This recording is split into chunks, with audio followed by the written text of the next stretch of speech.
Je m'appelle Moustapha Silla. Je suis le directeur adjoint de la direction de la promotion des droits et de la protection de l'enfant. Je suis là pour en fait représenter le ministère de la Femme, de la Famille, du Genre et de la protection des enfants.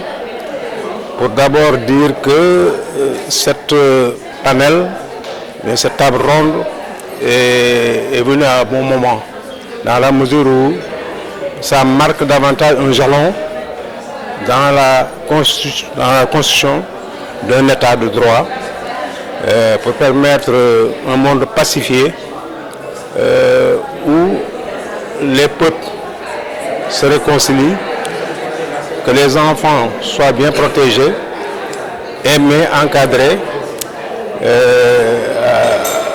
Dans ce cadre précis, nous sommes venus juste pour partager l'expérience et la vision de l'État à travers ce qu'on appelle la stratégie nationale de protection de l'enfant, qui en fait est un cadre fédérateur qui milite dans le sens de mieux protéger les enfants. Cette stratégie nationale de protection de l'enfant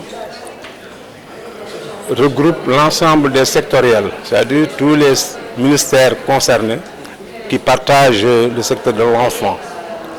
Vous savez, la transversalité du statut de l'enfant recommande que les acteurs institutionnels, non institutionnels je dirais, et même la société civile, la communauté, doivent pouvoir trouver un cadre pour pouvoir échanger et réfléchir sur des stratégies qui permettent de mieux prendre en charge les problématiques liées au statut de l'enfant. Parce que l'enfant, comme on le sait, c'est un être en devenir. Par son manque de discernement et de sa vulnérabilité, il est nécessaire d'envisager et de promouvoir une protection spéciale. Cette protection spéciale nous renvoie à des dispositifs juridiques et que le Sénégal s'est inscrit, à l'instar des autres pays, à continuer cette volonté de promouvoir les droits de l'enfant. Et sous cet angle, je veux dire qu'il y a ce qu'on appelle un cadre juridique international qui est traduit par la CDE, la Convention nationale des droits de l'enfant. Et ensuite, il y a ce qu'on appelle la CAD, c'est-à-dire la Charte africaine des droits et du bien-être de l'enfant. Donc tous ces instruments-là ont été ratifiés par le Sénégal. Ensuite, il y a ce qu'on appelle le cadre régional. J'en reviens. C'est ce qu'on appelle la Charte africaine des droits et du bien-être de l'enfant. Il y a ce qu'on appelle le cadre national, qui en fait dispose d'une constitution, parce que les droits de l'enfant sont inscrits dans la constitution de 2001, qui en fait, à travers également des textes de loi et des textes réglementaires, au plan institutionnel, comme il est dit, le Sénégal ne veut pas rester en reste. Et à travers notre ministère, la direction de la promotion, à travers notre direction et le ministère, le ministère de la Femme, de la Famille, du Genre et de la protection de l'enfant, ce sous-secteur de l'enfance occupe une place prépondérante.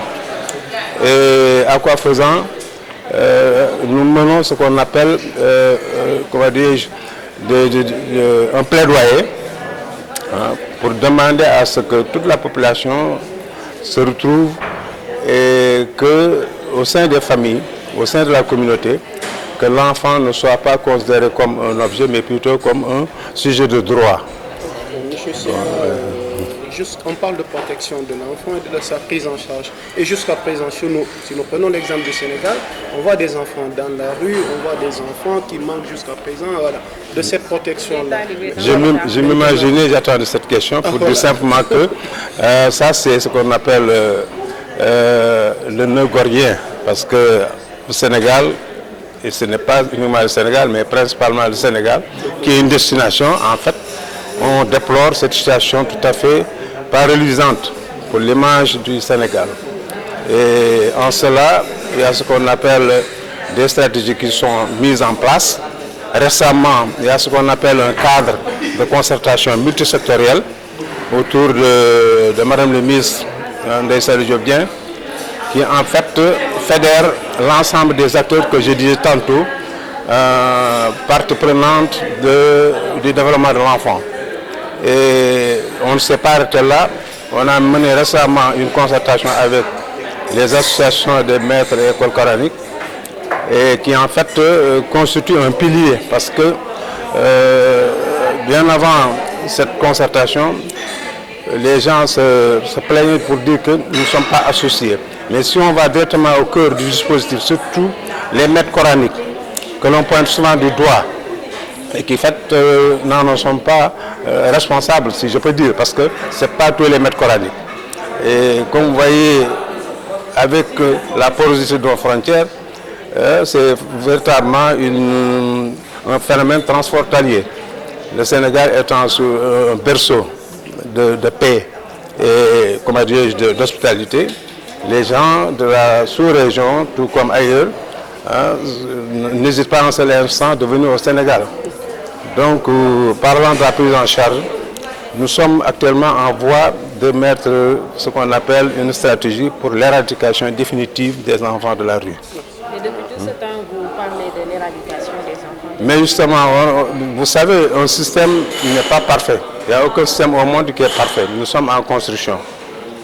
Tirant les leçons du passé, tirant également beaucoup d'autres considérations, nous sommes parvenus maintenant à nous entendre sur un modus operandi qui consistera à fédérer non seulement les efforts, mutualiser les synergies, comme on dit, une synergie des efforts, mutualiser les ressources pour en fait définitivement prendre la bonne approche.